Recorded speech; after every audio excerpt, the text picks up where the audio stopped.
Today's episode is going to be a bit of a journey into the unknown, into what I'm calling the void. Now, before you start picturing black holes or abstract art, let me explain. You see, in music, we've all been taught certain things. There's a set of rules, right? Rules about what music should sound like, how it should be made, and who it's made for. Whether it's about how to record in a studio, what instruments are acceptable, or how your music fits into some pre-approved genre box, the conventional approach is kind of like a map that tells you exactly where to go. But what happens when you throw that map away and start walking without a destination, or even a path? What happens when you step into the void? Well, that's exactly what we're talking about today. The void is a place where musicians completely abandon the norms, where they drop the traditional recording methods and pick up unconventional tools, where the instruments themselves might be homemade, or maybe not instruments at all. It's where you forget about mainstream values and create without worrying about whether your sound will get you a hit on the charts. It's about music made for the sake of creation, not commercial appeal. This idea of the void, it's not just some space of chaos or randomness. It's where creativity flourishes. When you step outside the boundaries, the freedom that comes with that can lead to some of the most exciting, innovative, and truly authentic music you've ever heard. So, if you're a musician, producer, or even just a music fan who feels like you've been stuck in a formula, today's episode might just give you the push you need to step into that unknown space and see what happens. This episode is going to be a thought-provoking ride, so get ready to challenge the status quo, let go of the rules, and explore how creativity really comes alive when you let go of all the conventions that are holding you back. Welcome to this deep dive. And today we're going to be looking at some pretty radical ideas about music, stepping into the void. But honestly, this goes way beyond just music, right? It's about creativity itself. Absolutely. That's so true. It really is about kind of questioning all those like deeply ingrained assumptions that we have about like how things should be done. And I think, music, with its long history and all the traditions around it, it's the perfect example for that. Okay, so set the stage for us. Sure. What is this tradition that we're talking about here? Well, think about like the classic image that we have of music creation, right? You've got your recording studios, pristine instruments, producers in there, fine-tuning everything, trying to get that like polished radio-ready sound. And for a long time, that's just how it was done, and it worked. But what's interesting is that this very system can sometimes limit innovation. It can actually lead to a music culture that's more reactive to trends than it is inventing new ones. So you're saying that like the charts, radio play, even algorithms, they're all kind of creating this weird feedback loop that makes it harder for something truly unique to kind of break through. Exactly. And it's not just about the sounds themselves. The traditional model often prioritizes commercial viability, what's going to sell, over what's genuinely new and different. That makes total sense. So how does this void concept, how does that fit into all this? It's a space of like limitless possibility. It's not about the absence of creativity. It's about the freedom to kind of experiment without those boundaries and expectations that we were just talking about. That sounds both exciting and terrifying at the same time. Like, where you even begin if there are no rules? It can be daunting, for sure. But that's also what makes it so powerful. It's really about embracing the unknown, the unconventional. That's where truly original music can be born. Think of someone like Björk, blending electronic music with experimental sounds, even classical elements, using, custom-built instruments and vocal manipulations. I mean, her music is truly unlike anything else. And then you have a group like Death Grips, whose music is so raw, it's almost aggressive in its experimentation. They use minimal equipment, tons of distortion, and they completely turn the idea of like a polished sound on its head. Yeah. Totally. And I think those artists illustrate really well how the void isn't about, any specific style or genre. It's an attitude, a willingness to kind of ask, what if? What if I break the rules? What if I defy these expectations? That's where the magic lies. So it's almost like saying the traditional model, it focuses on what music should be, while the void is about exploring what music could be. Exactly. And it's not just about rejecting the mainstream. It's about tapping into that pure artistic expression. I love that. It's creating from a place of genuine creative freedom. So what does that actually look like? What are some of the tools and techniques that allow artists to kind of step into this void? Well, technology has played a huge role in opening up all these new possibilities, like Take the rise of found sounds, for example. Artists are incorporating, city noises and environmental recordings, even like the hum of a refrigerator, into their music. Artists like the Books and Fortet, they use those sounds and it creates these incredibly rich textured soundscapes Yeah. that they're bringing the entire world into their music. It really is. I love that. Yeah. That's so And then you have this explosion of DIY home studios. Oh, yeah. All you need is a laptop and some decent software. Yeah. And you can create. You don't need $1 million studio anymore. Like James Blake, right? His music is so minimalist, but so powerful. Yeah. He uses non-traditional instruments, and there's a lot of digital manipulation to create these really haunting atmospheric sounds. Yeah. And what's fascinating here is how technology is both the tool and the collaborator, right? Yeah. Think about software like Ableton Live or FL Studio. Hmm. They're enabling musicians to create entire worlds of sound without ever touching a traditional instrument. It's wild to think about. And then there's sampling, which has been around for a while, but artists are taking it to like a whole new level. Oh, absolutely. Yeah. Artists like Flying Lotus and the late Jay Dilla, they were masters of sampling. Uh-huh. They would take these tiny snippets of existing music Yeah. or sounds, and they transform them into something entirely new. Like you wouldn't even recognize the original source. Yeah, and then there's glitch music, which Yeah. actually uses like digital errors and distortions as musical elements, Yeah. which is so cool. Burial, for example. Mm. He creates this hazy, almost ethereal sound by blending these lo-fi beats with field recordings. It's a great example of how what were once considered like mistakes are now embraced as these creative tools. The Void really flips the script on what we consider, good music. That's such a cool concept. So we've talked about traditional instruments, studios, but what about technology that lets you create music in completely new ways? Live coding, right? Yes. Live coding is where artists write code in real time to generate music. So imagine a musician building a song from the ground up right there in front of you, using code as their instrument. So it's like programming is the performance. Exactly. A pioneer in this field is Raphael Lozano-Hemmer, and he creates these incredible interactive installations where the audience can actually influence the music through their participation. Wow. And then there's virtual reality and immersive tech, how these are changing the way we even experience music. Absolutely. I mean, we're already seeing artists like Imogen Heap and Brian Eno experimenting with these multisensory performances. Imagine being inside the music, surrounded by it, feeling it as much as you're hearing it. That's what VR can potentially do. So it's not just about like passive listening anymore. It's about a full body experience. What about AI? I feel like that's this whole other layer of possibilities. Yeah, AI in music is still in its early stages, but it's a fascinating area. We're seeing algorithms composing and producing tracks, which is raising some pretty profound questions about like what it means to be a creator, about the role of technology in art. Holly Herndon, who's actually using AI as like a creative collaborator in her music. Yeah. Which is crazy. That's right. It's an example of how, artists are embracing these technologies, not as replacements for human creativity, but as new tools that can really push the boundaries of what's possible. This is all so incredibly mind-blowing. But you have to wonder, with all these advances, where does music go from here?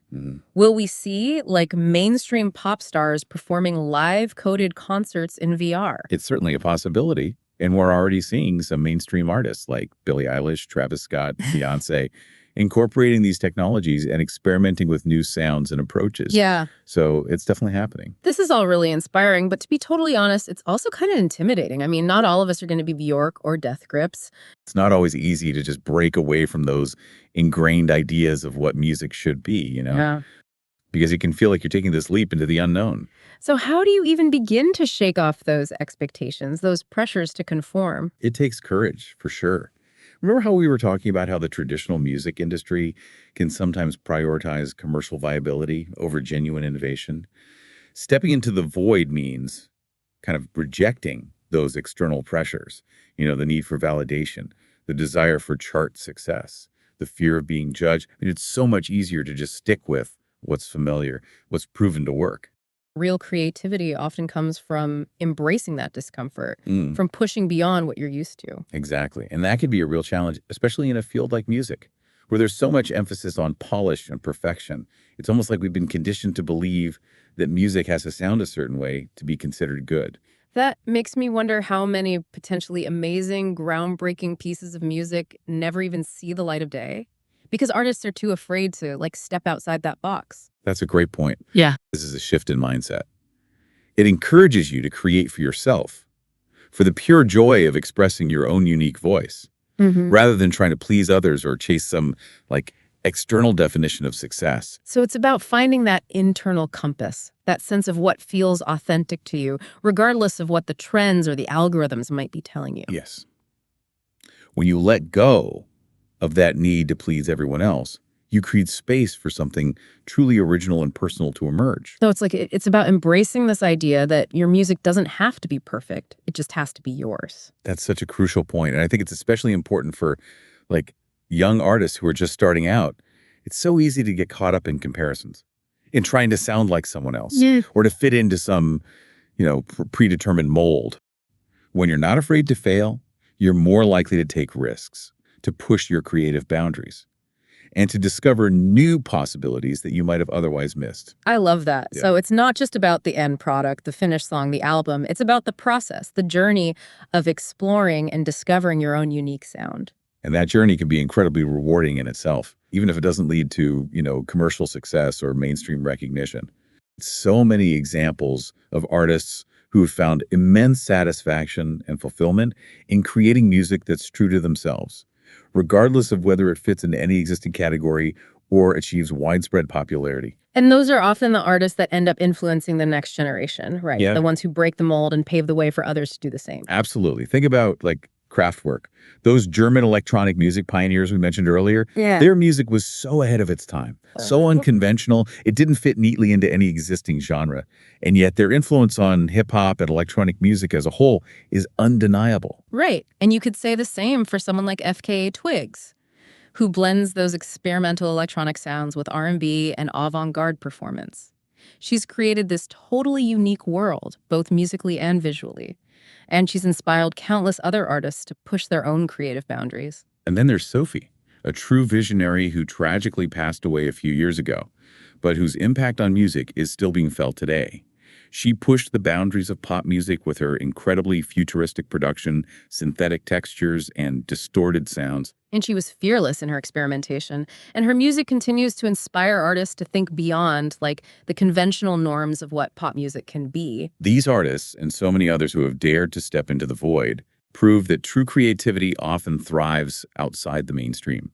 They remind us that it's okay to be different, to be bold, to create something that doesn't necessarily fit the mold. It's a powerful message, and it's not just for musicians, is it? It feels like this applies to anyone who wants to live a more creative and authentic life in whatever field they're passionate about. You're absolutely right. Stepping into the void is ultimately a call to action. For anyone who feels that spark of creativity within them, it's a reminder that we all have the potential to create something unique and meaningful, if we're willing to embrace the unknown and trust our own instincts.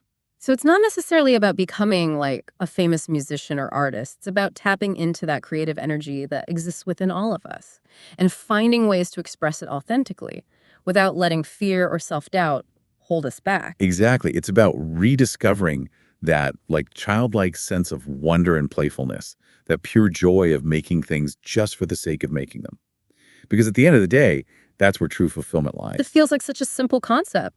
But it's so easy to lose sight of that in a world that's constantly pushing us to achieve, to produce, to measure our worth by these external standards. That's why the void is such a powerful idea. It invites us to step back from all of that, to reconnect with that inner source of creativity, and to remember that the journey itself is just as important as the destination. So how do we actually do that? How do we start to cultivate that sense of playfulness and experimentation in our own lives? It's about taking small steps, right? Exactly. It doesn't have to be this huge, dramatic shift. It can start with small, intentional choices.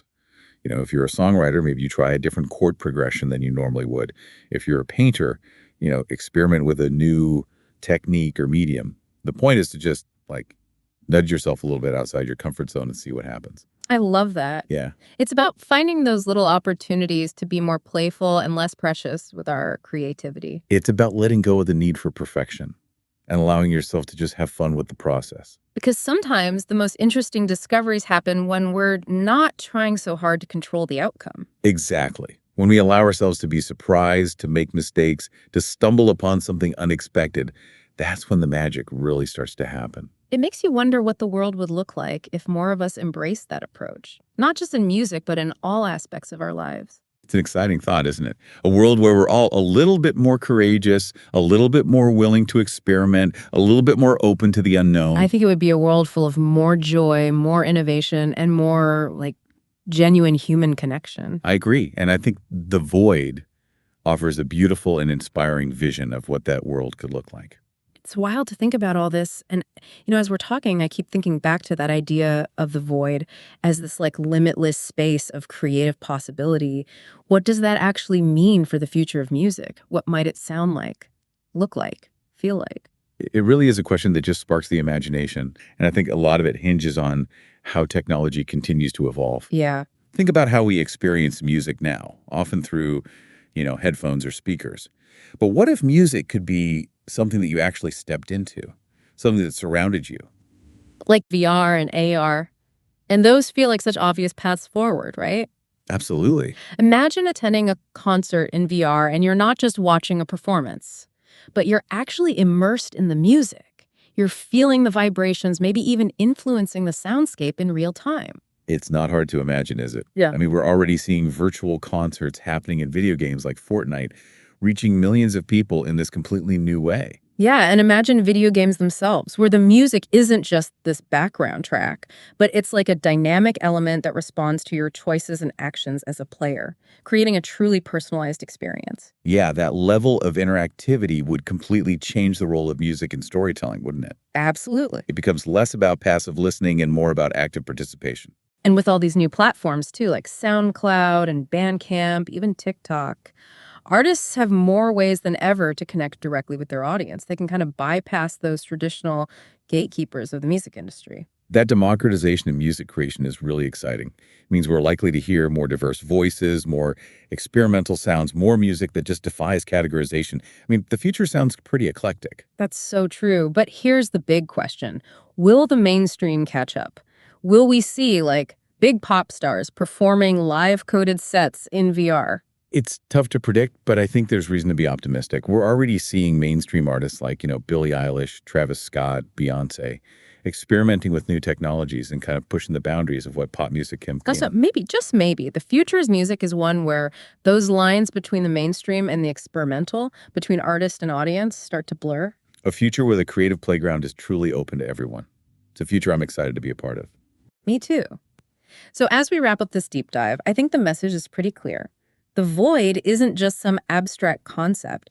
It's a call to action for all of us, whether we're musicians, creators, or simply music lovers. Right. It's about being open to new possibilities, to challenging those assumptions about what music is and what it can be. It's about embracing the unknown and having the courage to create something truly unique and authentic. So to everyone listening, what does the void mean to you? What creative boundaries are you ready to break? What kind of future do you want to create? Yeah, Go out there, experiment, make some noise, and let's see what incredible music emerges. I love it. And that's it for this deep dive into the void. We hope you found it as inspiring and thought-provoking as we did. Until next time, keep exploring, keep creating, and keep stepping into the void. Absolutely.